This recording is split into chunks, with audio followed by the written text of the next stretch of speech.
Welcome into Snow The Goalie here at Chickies and Pete's in Malvern.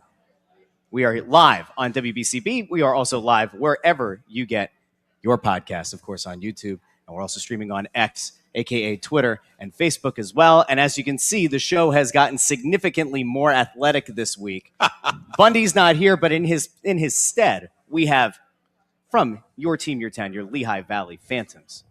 We've got Alex Bump, we've got Devin Kaplan, and we've got a roaring crowd at Chickies and Pete's after the USA took down Sweden and they advanced. It's been a good night.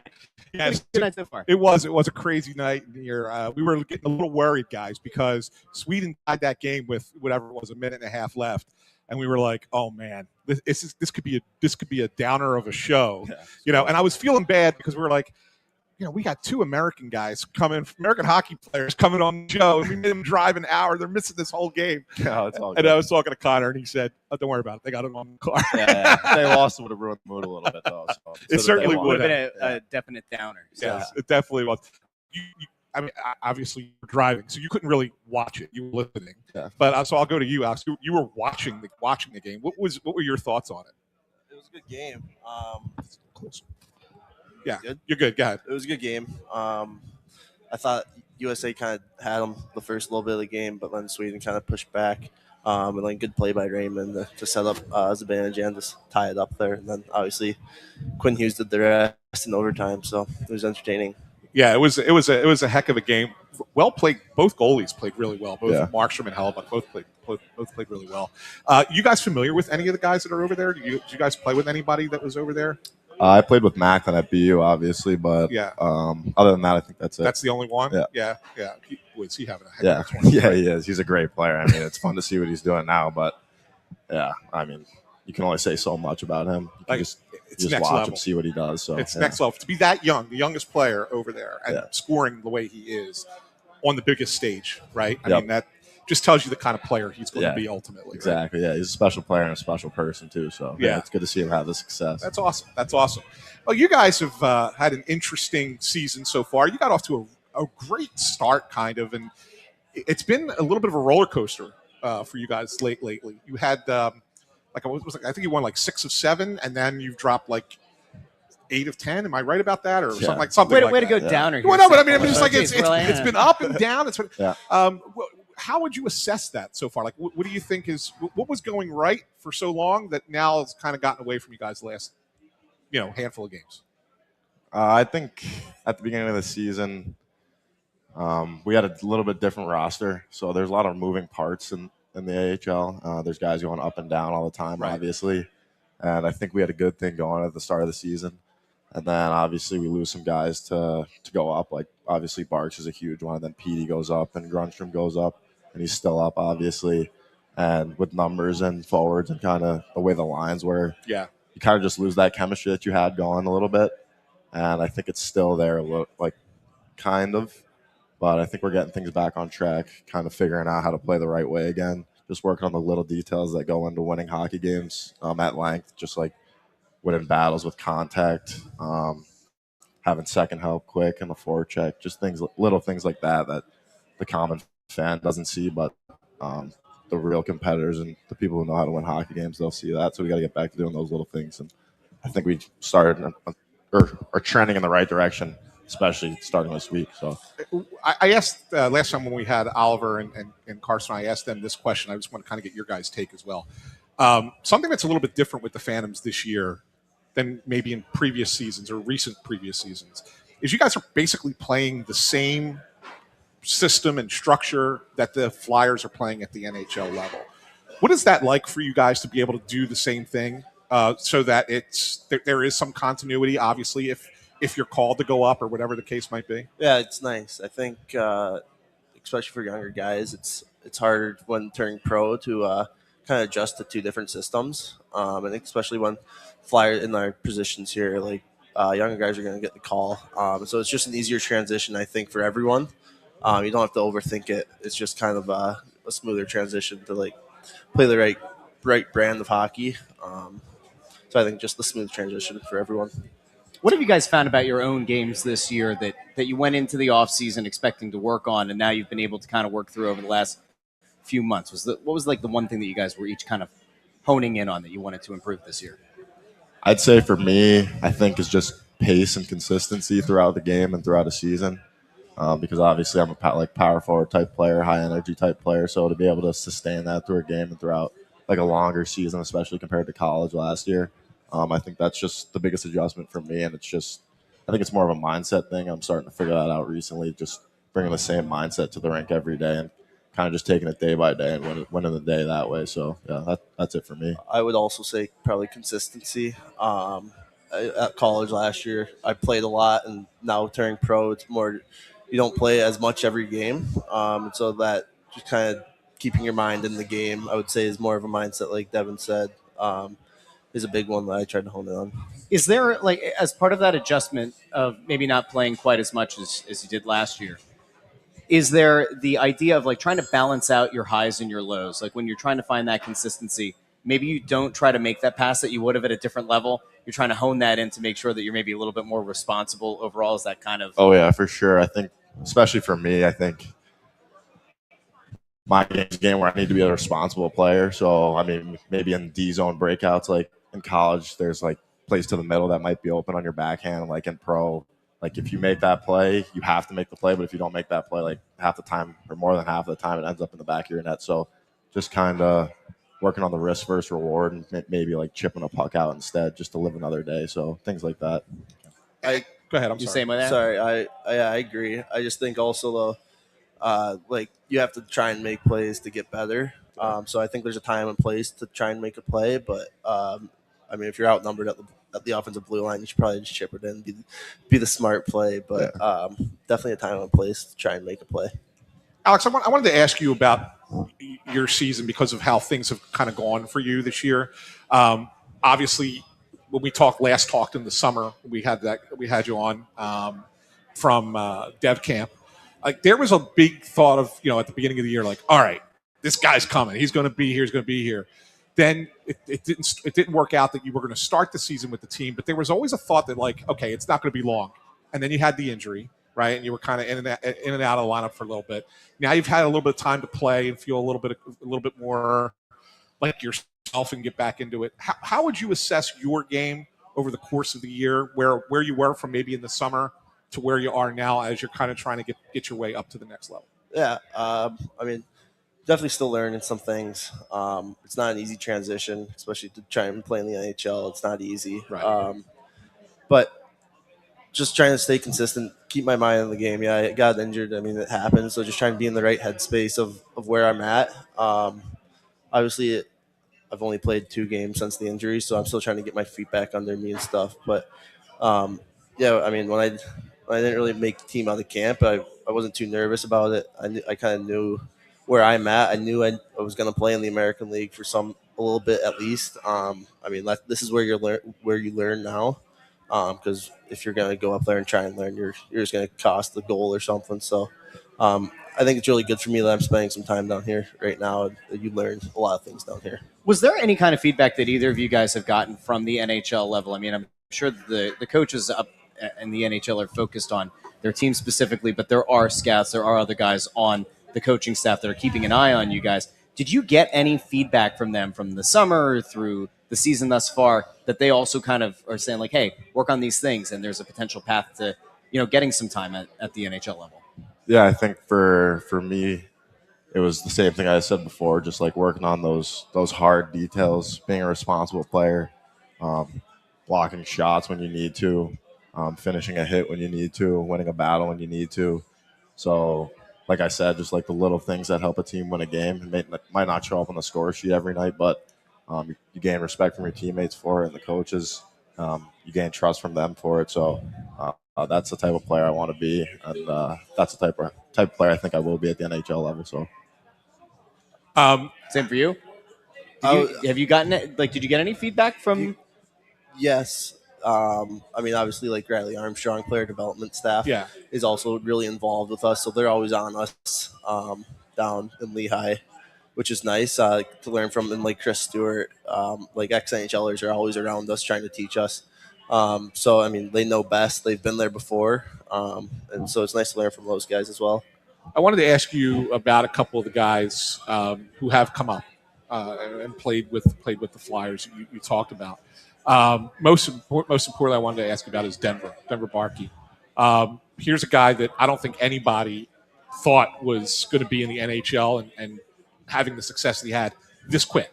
I think that they thought, and I've talked to Danny Briere about it. He kind of thought it would be maybe another year or so before it happened. Knowing him as well as you guys do, does it surprise you that he's made that transition that quick, or did you know? No, it didn't surprise me at all. You kind of see what he does at the rink. He's such a professional. Like just his motor. He's always moving. He's always working. He's always probably the hardest worker on the ice every shift. He's just a little mini pit bull. He's always out there. Yeah. Like it's impressive. With that too, just like he's a guy who really keens in on the small details, and he's a really smart hockey player, and he's like a very competitive hockey player too. So I think with like those smaller guys, like it might take a while, but like when you have the traits that he has, like nothing can really stop you from being the player that you'll be. So, and obviously he's showing that now. And when you talk about keening in on the small details, right? I was over in Voorhees yesterday, and I was actually talking to Carson. I wasn't even talking to Denver. And I was telling Carson that you guys were going to be on. Denver goes, tell those guys I'm better than both of them at video games, specifically at Call of Duty. Is he correct about that? Is he better than you guys at Call of Duty? He might be better than Bumper. But he's definitely not better than me. I'll tell you that for free. I don't know the last time that guy's been on. Yeah, so seriously. I don't know what he's talking about. Wait, hold on. Now I have to ask this. It's been a long time since I've played Call of Duty. It's not my. Are you guys more of the actual game or the Warzone where you drop in like Fortnite style? Warzone. Yeah. Okay. I'm both. Okay. I'm an OG player. I've been playing for a while, so I play all of it. Yeah. That's great. The other guy that you mentioned, Carl Grunstrom. I mean, he's obviously got some NHL experience before he came here. It's not like he just came up. But what can you tell us about him? Because he's been exactly what the Flyers have needed for the fourth line role that he's in. Obviously, he was probably playing a little higher up the lineup with you guys. Yeah. But what can you tell us about him both as a person and as a player? That the fans get to they don't get to know him that well because he's on the fourth line. But, just an unbelievable guy. He's awesome. Yeah, he was so welcoming to all the rookies at the beginning of the year that it made the transition even easier for us. And then him as a player, like at the rink, he's another guy who's just an absolute professional. Just does everything the right way in practice. He's the hardest working guy on the ice. Like he is doing all the things that I was preaching before in practice, and then it translated over the game. And I think he didn't start the year out how he wanted to, but then he really got going when he got back. So he was awesome to us. Yeah, it's impressive to come down to the American League after he's spent most of his year in the NHL and be so welcoming and like have such a good attitude about it. He never got down. He didn't take it out on anyone else. Like it was all on him. It was his fault, and he just put his head down and worked, and it kind of showed us the path of what you kind of need to do to get the call. And he's a perfect example of that. And that I'm glad you mentioned that, because it's easy, I think, maybe for young guys like yourselves when you're coming from, whether it's college or junior hockey, wherever you're coming from, and you're like the best player or one of the best players where you played before, right? And now all of a sudden you come into this and you're a smaller fish in this pond, and it maybe isn't an easy thing to kind of pick up right away. To have a NHL veteran player be able to show you what that grind is about, does that like open your eyes a little bit and be like, oh yeah, there's as good as I think I am, there's still that next level I got to get to. 100%. That's why all like the coaches and all the scouts and the upper management, they preach the NHL just being an everyday league. And like that, it goes to show you that like if you take your foot off the gas or have one bad day, like anything can happen because people are trying to make it to that league every day. So can't take a day off. Yeah, and that's even like the off days. You can't take the off days off, right? Yeah. Right. Stretch or something. You got to do something, right? You got to do something. And I know that Oliver and Hunter are up practicing with the team right now, and Carson's been up there. What have those guys been like as both as teammates and players down there with the AHL with you guys? Yeah, they're awesome. I mean, Hunter lives with us, so we're pretty close with him. They're two great players. They play the game the right way. They'll do anything for the boys, just like power play, PK, 5-on-5. I mean, he's been physical this year, closing plays fast, blocking shots, moving pucks up quick, and then his teammates, they're both great guys. I mean, Macker's an unbelievable guy. I think sometimes too good of a guy. Sometimes too nice a guy. In battles, like he'll give it to you and then he'll apologize. And it's funny, but you love it. You love to see it. So he's just so competitive, and then Bonker's the same way. Such a competitive guy, great person, great teammate. Cool. All right, I got to get to, and we have a guy who's one of our fans who hates when I do this with the players because they just want us to talk hockey for 25 minutes. So I apologize to Greg Mack in advance. You can log off if you want. I'm going to read. Before we do this, I think it's important that we also know. Okay, fine. Go ahead. Yeah, thank you. I'm well prepared, Russell. You've got this note. I'm well prepared. Yeah, this looks like Windows 98. What are you doing? I just popped it onto there. It's easy to pull it up. Okay. First of all, before we get to these questions that I'm going to ask you guys, there'll be some fun stuff about your teammates. I want to remind everyone that the Lehigh Valley Phantoms are bringing fun for the whole family this March to the PPL Center. Yep. All kicks off with Melvin's birthday party next Sunday against Hartford. Melvin, he's a pretty good mascot. Awesome mascot, right? Yeah. Great mascot. I love his jersey too. It's a good jersey. It's a good jersey, right? So his birthday party's next Sunday. Plus later this month you have the PA 250 celebration. That's March 6th and 7th. Both games are against Charlotte. And then the Hockey's for Everyone night on March 27th against Springfield. They all highlight a month that you don't want to miss at the PPL Center. So make sure you get your tickets at phantomshockey.com to purchase them today. Did I do okay with that? That's a decent job, yeah. I did all right. That's perfect. All right, thanks. Guys. I appreciate it. All right, so I got a list of questions, and I think this is going to be. We're going to have some fun with these. I want you guys to both give an answer to each one of these questions, and some of them might be the same, some of them might be different. See what you guys think. All right. So here's the first one I want to ask. Who's the team? First of all, and everybody wants to know this. Who's the team's unofficial DJ, for better or for worse? Boltsy, Sawyer Bolton. Yeah. Yeah. Is he good? Is it play He's good music? Decent. I'd say Macker, Hunter, McDonald. Yeah, I'd say Hunter. Better. What's the music that you guys usually have going in the Macker's house music, and I'm not a big fan of that. Okay. I like the house music. It depends on the day though. Depends on the day. Sometimes there's different guys going. So what does Bolts go with? He's got like EDM, heavy metal, everything. Yeah, rap. He plays everything. Nice mix. Yeah. Nice mix. Okay, fair enough. Which one of your teammates would survive the longest in a zombie apocalypse?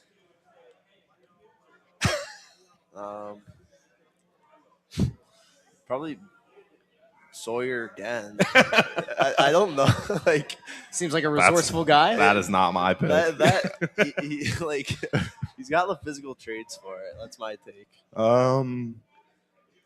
I'd say Max Gannett seems like a pretty responsible guy. Okay. Yeah, that'd be my answer. That's smart. That's it. There you go. Yeah. There you go.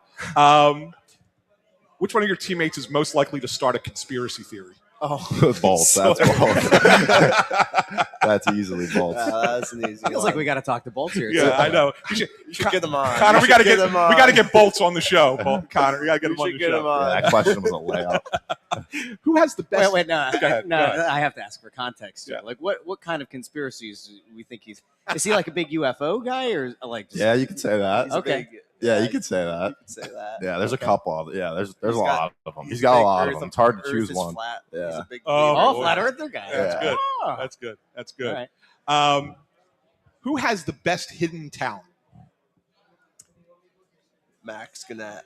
Big time juggler. It's impressive. Yeah. Really? It's a juggle, huh? Yeah, there's a couple jugglers on the team. You can do it on the floor. You can do it against the wall. It's impressive. Okay. All right. That's a good one. Who's most likely to forget their own birthday? Bumper. I'm not a big birthday guy.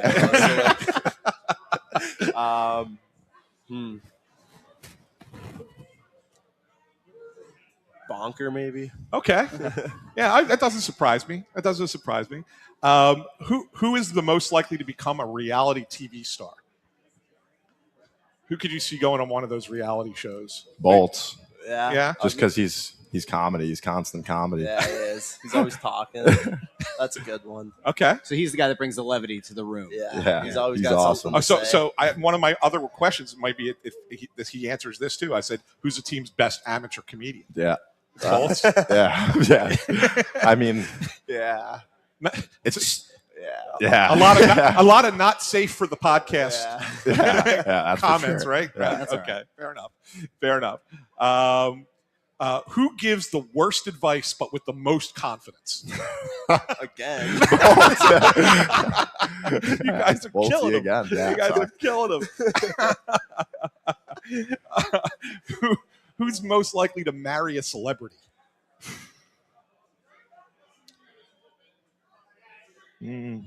Barks, maybe.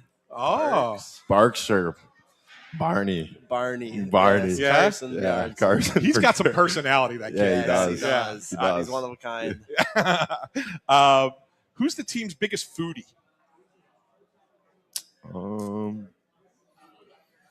Knows like I'd say maybe Zayd Wisdom. Yeah? just That's a because good he's one. he's always bringing up nutritional facts Yeah, at the gym and just around the nonsense. ring, just arguing with our strength coach. So, yeah. I'd say probably Wiz. that's good. That's good. All right. Has he tried to get you on like his pre-workout kind of thing? Or? No, but we've had a couple arguments. So yeah, Who's the most likely to become a motivational speaker? I would say Wiz, maybe. He's very yeah, Yeah? energetic. that's a good one. He's got a good name for it, Yeah, he does. you know? That's a good Wisdom. answer Yeah. for it. I don't want to jump to conclusions here, Devin, but I mean you got the voice for this and you got the approach for that. I know That's a fair you know, take. if- That's a Yeah, fair maybe, take. maybe. maybe got one that. day when the After a hockey long career's career. over, long down the road, you could do one of these. Yeah, maybe. You know, You never know. My mom got me a podcast set for me and my brothers, so you never know. really. Oh. Yeah, Did you ever think about doing something like that? not or- really, honestly, but not until she got that for Christmas. But And now it's in the back of your mind a little Yeah. bit. Okay, Yeah. it's smart. It's smart. A lot of athletes are doing them these days, and they do very well. You should, Yeah, stream, so- you should just stream Call of Duty. There you go. I mean, it's pretty simple. good. I'd probably get a Put lot of my viewers, game up there honestly. instead, though. No, Okay, I have two more for you. Who's? I think I know the answer to this one. Who's most likely to get lost in their own neighborhood? Don't even say me. yeah, I wouldn't say. I wouldn't Yeah. say. I wouldn't say Um, for that one. I'm not sure. Oh, see, I thought you guys would have jumped right out with bolts right away with that. We gotta take it easy on them. I don't know. That's a tough question. Very like Gendy. Gendy? I don't know. Jack. I don't know. I'd also say Barney for that one too, just because I think he's from the middle of nowhere. That's true. That's fair, right? It's easy to get lost when you're from Exact- from exactly. somewhere where there's nothing around. Yeah. And the last one, and maybe somebody has this. Who's most likely to own a weird pet? Bumper. What? Yeah. Strictly dogs over here. Like would somebody own like an I iguana mean, or something? It's crazy. Like Or Tucker Robinson. I could feel. he's like an iguana. Yeah, kinda he's that guy. type of guy. I could see him owning I mean, something weird. You don't even have pets. That might be even weirder.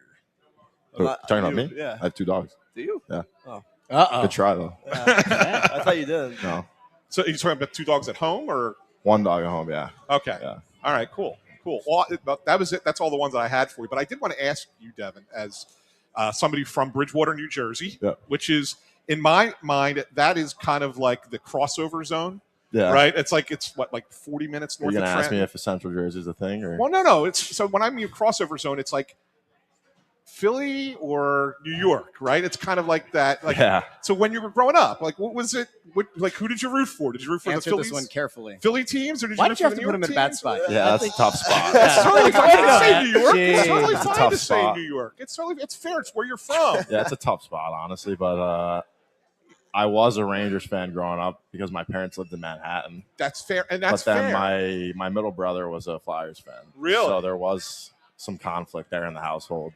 So yeah, Was it that was definitely fun growing up. Was that because he wanted to just be different? Probably. He's a competitor and he also loves orange. Yeah. Okay. So fair enough. that's a big reason too. What about any other sports? Yeah, Yankees, Giants. Yankees, Giants. Yeah. You're at least At least, consistent. it wasn't the Mets. Yeah, At least it that's wasn't. true. The Mets are the worst. The one thing that I'll never understand about New Yorkers is like just in theory, right? Because it feels like they always follow the same general lines. It's Rangers, it's Yankees, Yeah. Giants, Yeah. right? But the idea of playing the other side of that, where it's the Mets and the Jets, like no, No. Yeah. How do you do that? Yeah, How do you do that to your kid? I don't know. That's terrible. That's terrible. I honestly don't know. And were you all Minnesota stuff growing up? No, growing up, I was a Detroit fan. Detroit. I love Pavel Datsyuk. Okay. And then football, like when I was younger, my mom loves the Browns, Cleveland Browns. Okay. Family's all from Cleveland. But I can't cheer for them. They're just like I've never got into it. Yeah. That's right. You can't cheer for a team that stinks every year, right? I've never got into it. I don't really cheer for any teams though.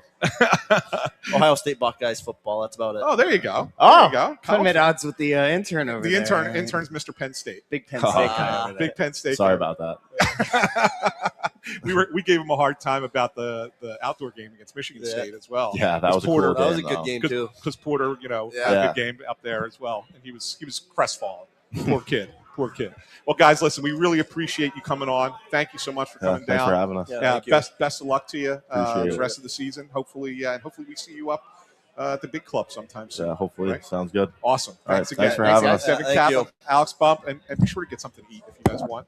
Totally. Whatever you want. Awesome. Yeah, absolutely. Alex There you Bump, Devin Kaplan from the Lehigh Valley Phantoms. Make sure you go out to PPL Center. PPL Center. Yeah. You go out and get tickets, and then you yell when these guys are out on the ice. You go, "Hey, I saw you in the show." Here you go. Yeah, it was good. That's what it's all about. It's good stuff. Good stuff.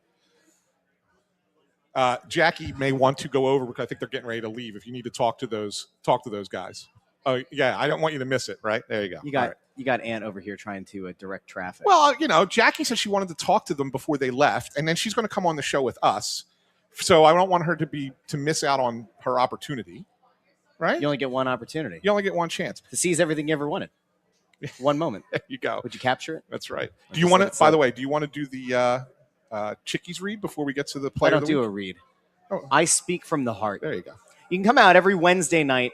You can come find Snow the Goalie, myself, and Ant, and typically Bundy. We're out every Wednesday night at one of the 17 locations that Chickies and Pete's has in the greater Philadelphia area. Last week, we were in Bordentown, New Jersey. Tonight, we're in Malvern, Pennsylvania. Next week, we're at the Parks Casino on a Wednesday. And then, before the Flyers' first home game, post-Olympic break, we'll be down at the South Philly location. That'll be an early start because that's a 3 o'clock game. When you come out to Chickies and Pete's, you have a wide variety of things to choose from. To eat, of course, you can do the Bundy. You can get that clam chowder. You can go out and get a plain pizza, maybe a pepperoni pizza. They have one that has the hot honey on it as well. Yes. Get your cold shrimp, which is now what I've started picking up on. And today is Ash Wednesday, so I went with 12 cold shrimp, one with the crab cake sandwich.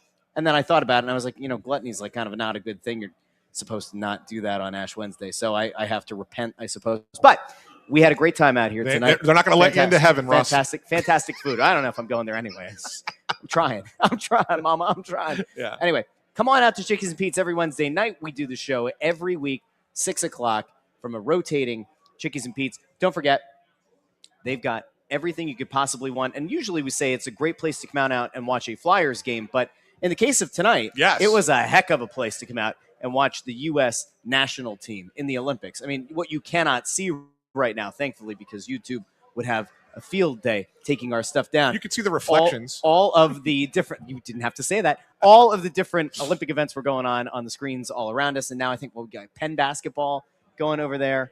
And then your assorted national telecast. I see Penn State basketball over there for intern Andrew. So He told me he gave up on them. on the basketball team, Yeah.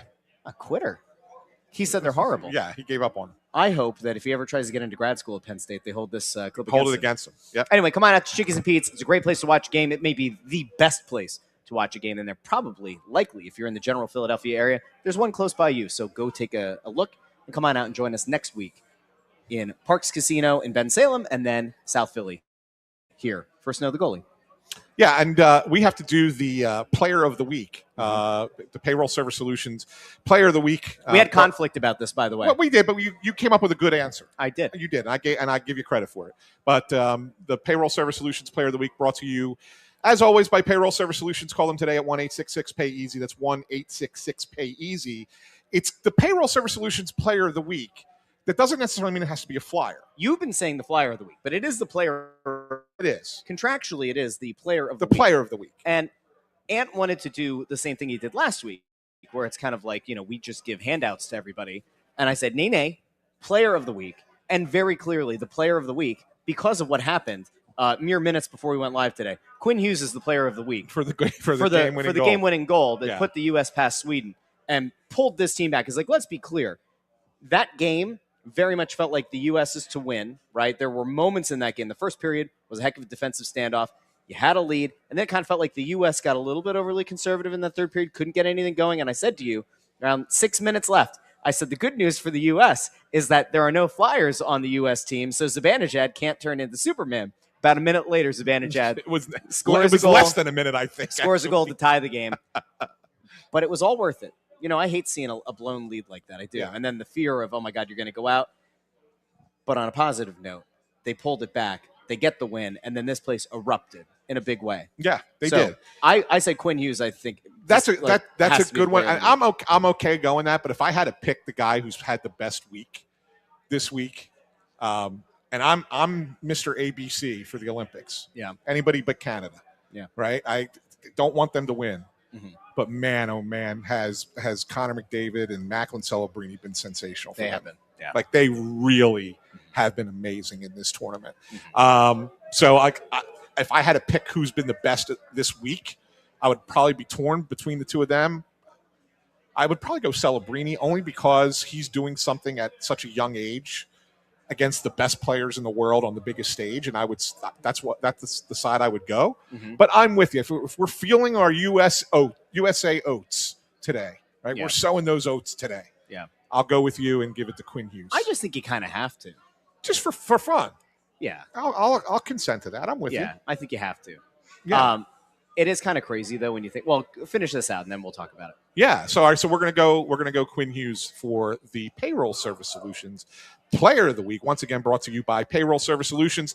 Call them today at 1-866-PAY-EASY for the smart choice in payroll services. Payroll Service Solutions caters to the small and medium-sized business to handle all of your payroll needs. Call them once again at 1-866-PAY-EASY. Don't forget, if you have a large business, we could probably get them to split your big business up. Yeah.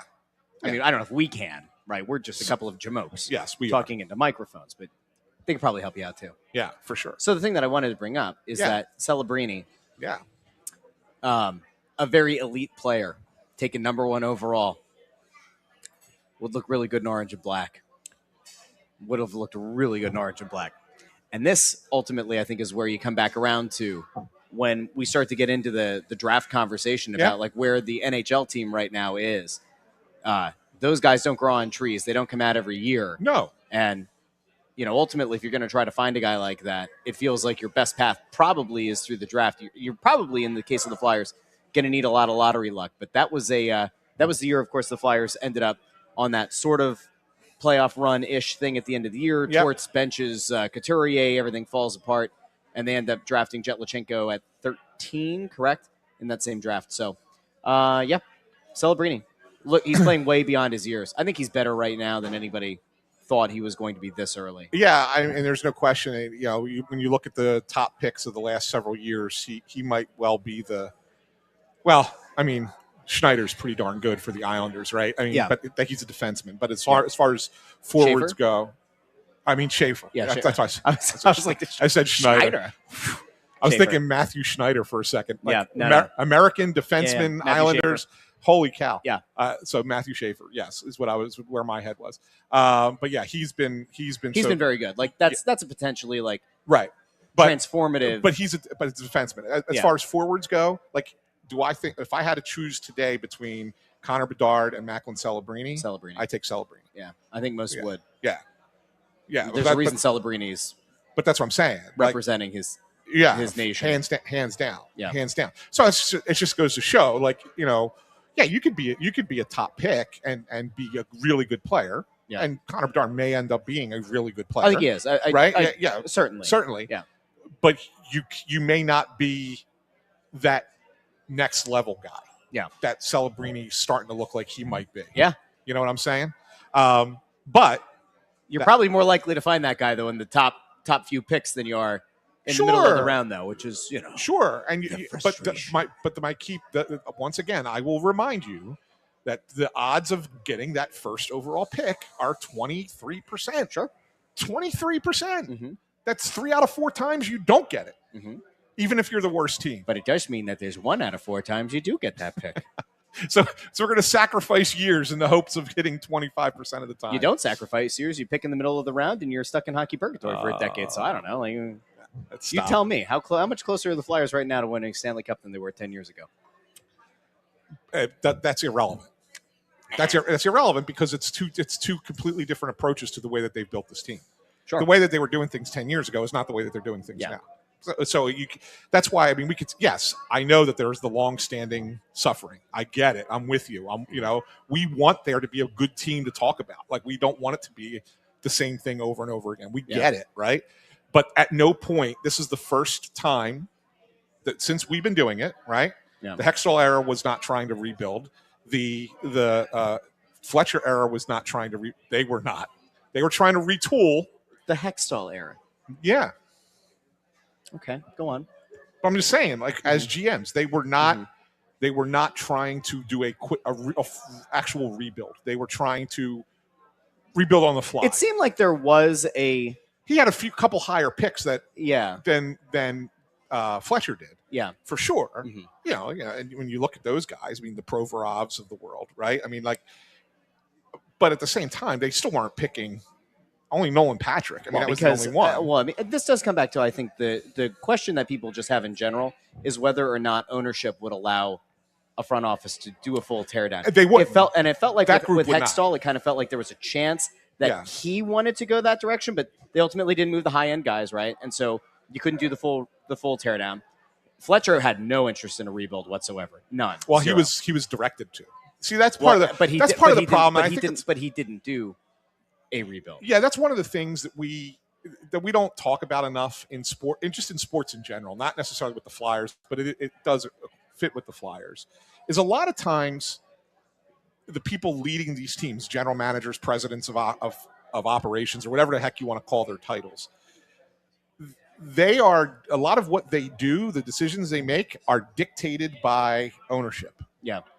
In the sense of not necessarily specifically go get this player or go get that player, but we need to do X, Y, Z in the next year financially. And so in order to do that, we feel like you need to make the playoffs. So go make the playoffs. Yeah. And that kind of changes the dynamic. And when you had pre-Dan Hilferty, when you had Dave Scott and Val Camillo, they were not interested in rebuilding. Yep. They were interested in only trying to win right away. Which did align with what Fletcher ended up doing. Because remember, correct, especially the last year and a half of his tenure, it was largely a lot of Band-Aid moves to try to get an underwhelming team, an underskilled, under-talented team into the playoffs. And part of that was also his own job security, I think. Like, yeah. And this is where ownership certainly plays a big role in it. But, like, let's not make any bones about this. If you're a front office executive and you're 2 years, 3 years on the job, maybe 4 years, and you're not getting the results and you're not making the playoffs, unless the edict has been handed down from ownership and unless you have been picking very, very high in the draft, there is little to no likelihood whatsoever that you're going to survive that. So you're going to start making a lot of moves that are self-preservation, even at the detriment of the organization. I think that's where Fletcher ended up. Briere kind of had it seemed like he had the blessing of the organization. Hey, do this the right way. And you hear Jonesy on our show at the Carnival and everything saying, we're still looking at this with the long term in mind. But I do think that it is fair to kind of question, are they being given that full blessing if they chose to take this thing down a little bit? And I don't know. No, I think that they're where they want to be as far as how they're building it. Like, I think that Hilferty's given them there's a difference between, and this is why I fight with people who say, well, Comcast is the problem. No, not necessarily. Comcast is the money. They have the money. And really, when you think about the line item that is the Flyers on Comcast's ledger, it's a very tiny. It's a rounding error. It's a rounding error. Yes, it's minuscule compared to everything else that they have, right? So ultimately, Jackie's going to join us now. Jump in. So ultimately, it's really not a Comcast problem. It's the people that they put in charge for Comcast that were the problem. And with the prior regime, you mean? Well, I mean, think about it. Prior to them, who was running? You're using a lot of pronouns. Prior to Dave Scott and Val Camillo, who was running things for Comcast? Peter Lugo was.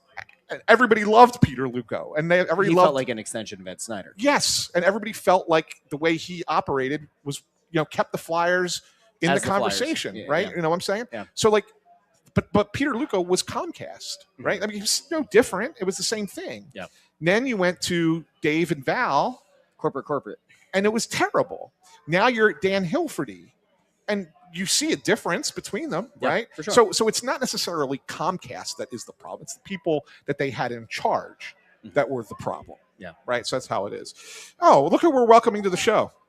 Speaking of problems. Yeah. So we went from one guy who's a co-host of the show who can't pick the stars to somebody else who can't pick the stars. Jackie Spiegel from the Philadelphia Inquirer. How you doing, Jackie? Thanks for coming. I stand by what I had. Come back. Thanks for coming all the way out here. Yeah. To Malvern. I've never been to Malvern. Yeah. First time. That's pretty cool. How was the drive? Was it bad? It wasn't bad. I took Kelly Drive Okay. to City Ave, but then the usual 76 is a problem, right? Yeah, like that It sucks. Like, yeah. I know Josh Shapiro has you could text him. I want to text him and be like, hey bud, Yeah. you got to fix this. Yeah. Like this is that area. It's been that way Plymouth meeting forever. area, There's a lot to fix. There's a it's lot. horrible. Yeah, it's been awful. Move that a little bit closer. Just a little I was close. gonna say, I can't even hear There you go. myself. There you so go. now- There you go. Yeah. There you go. Does it look all right?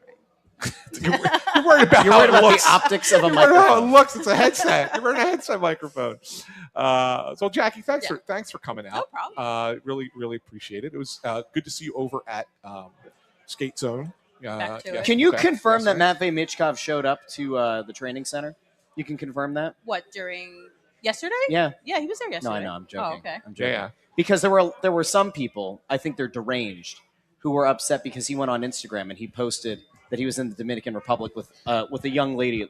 It appeared, perhaps a girlfriend. I don't know. We're not going to confirm these things. Oh, it's a But girlfriend. he was in Personal the life. Dominican Republic, and there were people who commented on his post on Instagram.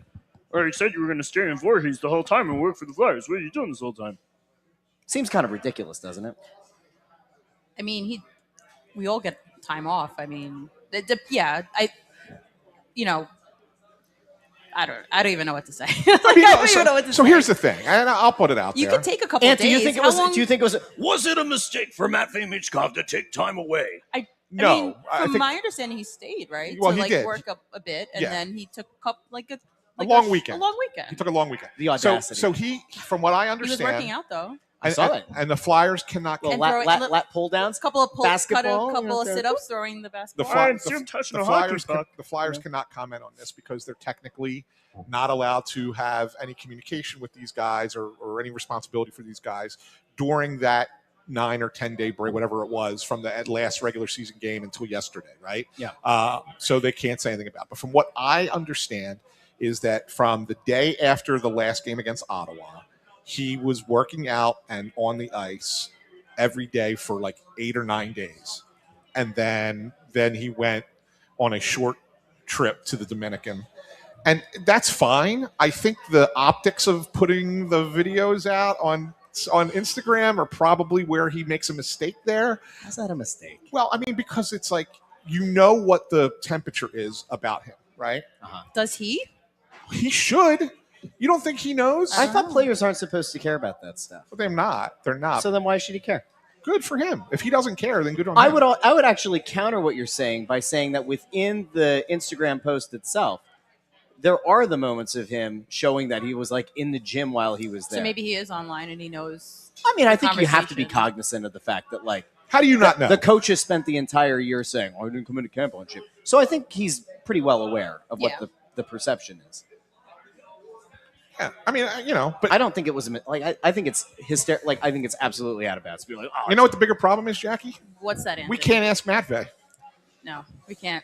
Can't ask him. How do you people, I'll put you in this. You do realize that, like, while translator apps aren't perfect, as somebody who speaks a bunch of languages, but like, why? He they're can't- not something we can use like in a publication. Correct. They're not. Okay. They're not. We so would have to. Here's a perfect example Yeah. of why they're not great, right? So I have a friend in Germany, Mhm. and I went and visited her. Like she invited me to her wedding, but I went like a couple of months later because I was like, I'm not going to go to the wedding because I'm going to come see you anyway in September. So I gave her a card and I wrote it using Google Translate Yeah, in German. that's not a good idea. And she was like, hysterical laughing Yeah. because it was the most formal. Like, because in other languages, there's formal and informal. He's a German teacher. He like knows, you know, or used to be German. yeah. teacher. So like you can't. I happen it to speak a doesn't. few languages. Yeah. It doesn't perfectly translate. No, and but neither you does could- Slava. I'm not going to lie, but you could certainly get to a closer point if you use some kind. yeah, there but are you can't. by how the way, can you write? there is how certainly can you better write software. it if you can't quote him directly? So here's what we did with Jose Alvarado this summer, just to kind of give an example, right? Yeah. So the Phillies have a Spanish language interpreter, Diego Daniello, and then when Alvarado was coming back from the his 80-game suspension for PED use, they did not have Diego translate. They had the assistant GM translate instead. And so what we did is we said, all right, they obviously probably did that to have him clean it up. So we took the Spanish and You sent it to me and said, "Is this what was well, being said?" but not only you, I ended up sending it to multiple people until I finally got some. Many people. I Well, got that's I got- definitely getting. I got someone washed. to actually Yeah. translate it Yeah, for me. it's getting filtered, right, Yes. Yeah. and they translate, and that which we- is what Slava does too. that's when we Like, know. to be That's fair. when we noted that Alvarado said, and he kept it out. Jorge kept it out. He said, "Well, it's not like I killed anybody, right?" So that part of the quote was left out, I did not know that. right? So if you know Spanish and you listen to I mean, him I know say Spanish, it, right? yeah. Like, I mean, you'll hear I took it, Spanish in high school. right? It's I not know- like I it's know not like it's a to secret. To a It's level. I know. not like it's a secret that he said it. So my point is that all you have to do if he's just speaking in Russian Yeah. is find somebody to be a Russian translator for you. You have to say that we had someone translate it in Russian, whatever. Right? That would be the thing. The Flyers aren't making him available in Russian because who's relaying the English question to Matt Day? It's a joke. It's entirely unacceptable. I will die on this hill. I mean, I It did is- ask it for is him your- to it speak. is- Jackie asked for him. It is. I did ask for him to speak. it's I sent the- the text and I asked yesterday. It's the number so. one player in terms of fan interest. It's the number one player in terms of potential elite upside. If you're doing this rebuild thing, Yeah. he's got to be important. You figure it out. It's not as if it's like Well, some there's- obscure language. You it's mean to hard tell to me that write- there's nobody in the greater Philadelphia area? It's not fair that we're writing stories There are about multiple- him, I about mean- what Talkett's saying. We don't have his response. Yeah, and it's like- not fair to him. And even in a worst case scenario, there are how many colleges and universities in general? Westchester University has a Russian program. You mean you couldn't get a grad student to go? There are absolutely. so many people that they don't want to make him available. That's the only logical conclusion I can come to. Because again, it is not like it's an obscure language and that this place is bereft of having anyone who can speak the language. So then the question is, why will they not fill that role? I'm not saying you need to have a full-time translator available. Yeah. But there are so many different avenues you can go down as an organization. And the question, I think, that is fair is, are they worried that maybe there is that loss of filter? Maybe Michkov does say something that you don't have somebody wash over, and then all of a sudden it becomes a war of words through translators. Could that be fair? 100%, Russ. I'm with you on this. Like, I will say, not to defend any of this, Yeah. but also there is a loss of translation that can happen. Sure. Right? Regardless of anything. Well, it's also and important. it happens in Spanish too. Well, it's important because the delivery Sure. and the context Yeah. sometimes gets missed in the translation. Dialect is also important. Right. Yeah. And here and making sure that because maybe the question isn't being asked in the manner we're asking it also. So, I do think he understands English a lot better than he has. I don't think he's comfortable, obviously, having interviews on the record in English yet. I mean, he said hello to us. Yeah. Asked Right. how we were. always does. Hey, guys, what's up, guys? Yeah. Like how when he walked in or whatever. Yeah. I just obviously don't think he's ready to. And look, when I was growing up, Nicholas Sundstrom didn't talk, and he's Swedish. He didn't talk for 2 years, I think it was, Right. when he came over to play in New York because he didn't understand the language enough, and he never felt comfortable to do interviews in English. So, does it have to get to a point where it would be nice that he could talk to us? Absolutely. I mean, but There's it's also- hard because we're writing stuff about him, and he has no way of. There's also nuance to it too. Just for the people who don't totally know this, there is a distinct difference between being somebody who speaks the language and then somebody who has the qualification to be deemed a translator. There's because difference, yeah. because the people who are deemed a translator are able to do the full contextual Yeah. translating in addition to knowing the verbiage, in addition to knowing the dialect. There are certain nuance in language that's lost. Just because I speak Spanish doesn't mean I could or should serve in a formal capacity as a translator for a player in the Phillies locker room, for example. Fair. But again, I can give directions for a train. That's what I used to do. But again, when you're an organization at this level, this should be something that, like, at the very least, if you say, hey, we don't want to have somebody who's available after every game in case you want to talk to Michkov every game, we're going to have somebody who's going to be here and do it once a week. Whatever that interval is, that should be figured out. I can't believe that it's taken a season and a half and it still isn't any better than it was when he was drafted. It's crazy to me. Well, I mean, Slava's okay, right? I mean, I mean, you find that, and I do think he does translate very well with what he says, and he also, like, you'll see, he also will explain. And what I will say, what I appreciate about Mappe is he learned very quickly.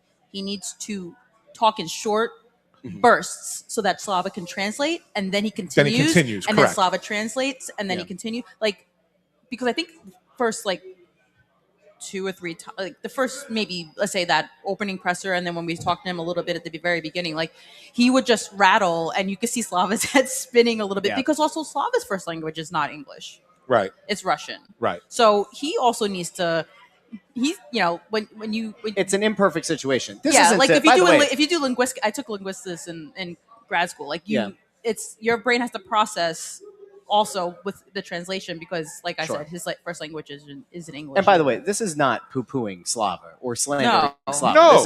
This is just pointing out that the situation is far from ideal for both him, for Matvey, for the reporters. I just think it's unfair to Michkov more than anything else. Like that, it's unfair that Michkov can't provide context to any questions we might have about the situation. That to me is the biggest problem here. Yeah.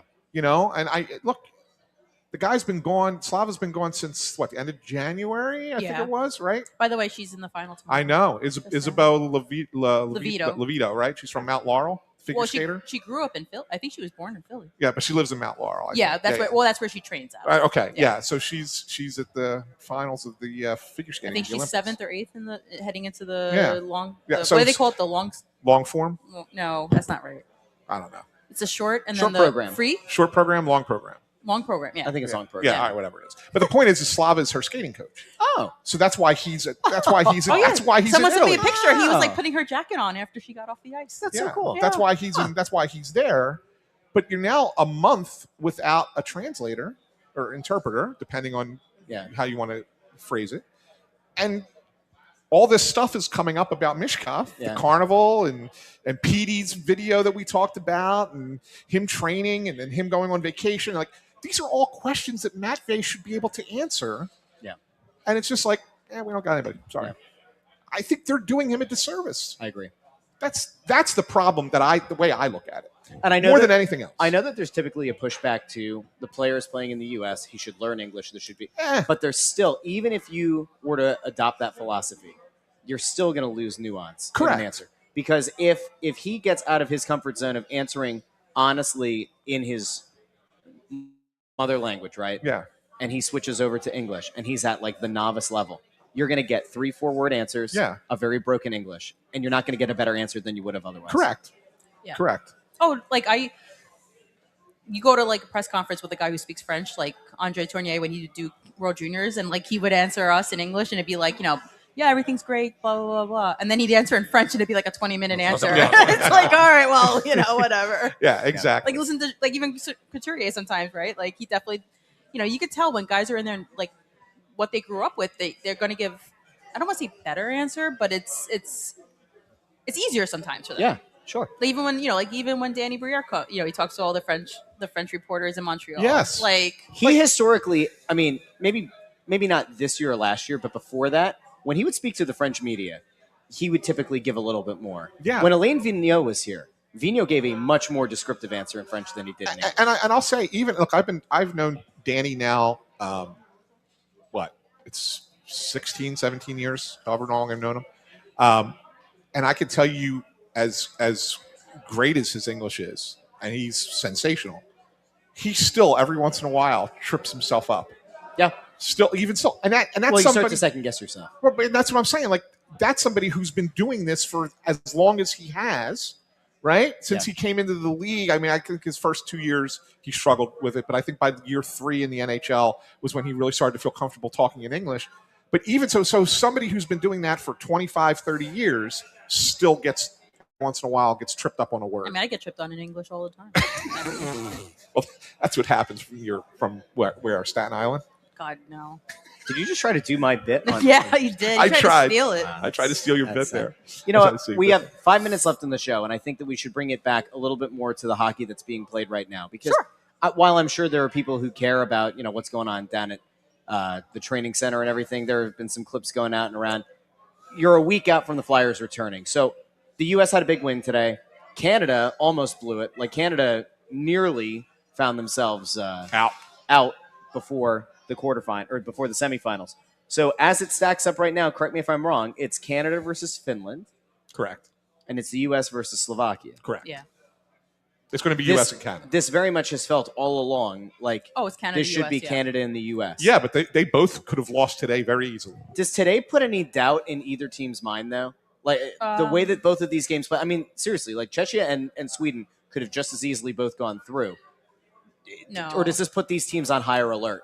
The one thing I will say is I don't think either. I didn't see the games. I'll be honest. Yeah. Like, I was busy dealing with doctor's appointments today. Like, I didn't see any, and I was driving here during the U.S. game. But I don't think so. The one thing I will say is the Finns, they hang around in games. They just hang around. So if anything, I think Finland has a better chance of pulling an upset over Canada than I think Slovakia does over the U.S. But I don't think either one happens. I think it's Canada-U.S. I know it's not the same, but don't forget, Finland is the defending champion. Yes. They won gold 4 years ago. It was amateurs, though. I said it was different. Well, I shouldn't say amateurs. I did shouldn't say preface amateurs. it. Some of them were professional, but Yes. no NHL players. No NHL Just wait till players. Rasmus Ristolainen scores the game-winning goal against Canada. That first-round pick is going to hit. Rasmus Ristolainen has scored a golden goal at World Juniors. That's right. Really? Oh, yes. What year was that? Oh, It was a bit. It's been a bit. I had it in my story, too. It's been a bit. 2014? I was going to say that. No, that's where you say, it's in my story. Go subscribe. Well, that, too. Subscribe to the Inquirer. That's right. That's Yes. right. But yeah, no, he scored it in 2014. He joked, like, when I asked him about it, he goes, yeah, I used to play some offense. But that was him just being, like, funny. When would the final be? I think it's Sunday. Sunday. So I think it's usually the last game before the closing ceremonies. Yeah. Okay. Yeah. So I think So what's the prediction? Get your predictions in real quick. How does this? We all think it's U.S. Canada in the final. I do. Yeah. At this point now. And who wins? I mean, I hope Travis Sanheim and Rick Tocchet have fun, I but hate- go USA. I think the Americans win too. I think that they have better goaltending. Yes. I know Binnington always comes up big for Canada. He did again today. Made 2 big saves. It's a huge game for Hellebuyck too, for his legacy of. Yeah, but Hellebuyck was He's not great. known to be a big game. Correct. Connor, yeah. So the real question is whether or not he can buck that trend. If he can, I think the U.S. has a legit chance. I do too. It's funny because I wanted to come in here and I wanted to crow. I really did, because last week, if you go back and watch last week's episode, I said on the episode, don't count out Czechia. I think that they can pull an upset here. And then they with 3 minutes to go, I'm sitting there at home going, I can't wait, and then they sat back and let Canada come back. Yeah. It was very disappointing. All right, so I did see that Mitch Marner goal on replay. That was ridiculous. they don't miss him. They don't miss What's him in ridiculous, Toronto the at all. goal or the fact that they just let him skate through 3 guys? I mean, I think Dan Vildar probably would have stopped that. But I think It was Vladar would have, overcommitted. Dostal overcommitted. oh, he completely He gave was him all beyond the the space in the post. world. Yeah. Yeah. Vladar would have had that. Anyway, Yeah. I'll tell you what we had. We had a lovely time out here at Chickies and Pete's. Big thank you to Jackie Spiegel. A huge thank you to Alex Bump and to Devin Kaplan for coming down from Lehigh Valley, joining the show today. We will be back next Wednesday at Parks Casino in Ben Salem at Chickies and Pete's in Parks Casino. And then next Saturday, 12 o'clock start, I think, right? Yes. For our show? Yes. At Chickies and Pete's in South Philly. And then the Flyers play host to the Boston Bruins, 3 o'clock start. So we'll do a 2:30 start for the Press Row show at Xfinity Mobile Arena. That's the first home game back from the break. Correct. Saturday. So do us a favor if you haven't done so already. Like the video, share the video, subscribe on YouTube. If you like listening in the podcast feed, you can find Snow the Goalie on Apple Podcasts, Spotify, Pandora, Amazon Music, wherever you get your podcasts. Big thank you to everybody. Big thank you to intern Andrew. Big thank you to Chris on the ones and the twos. And we will talk to all of you next week here on Snow the Goalie. Have a great night, everybody.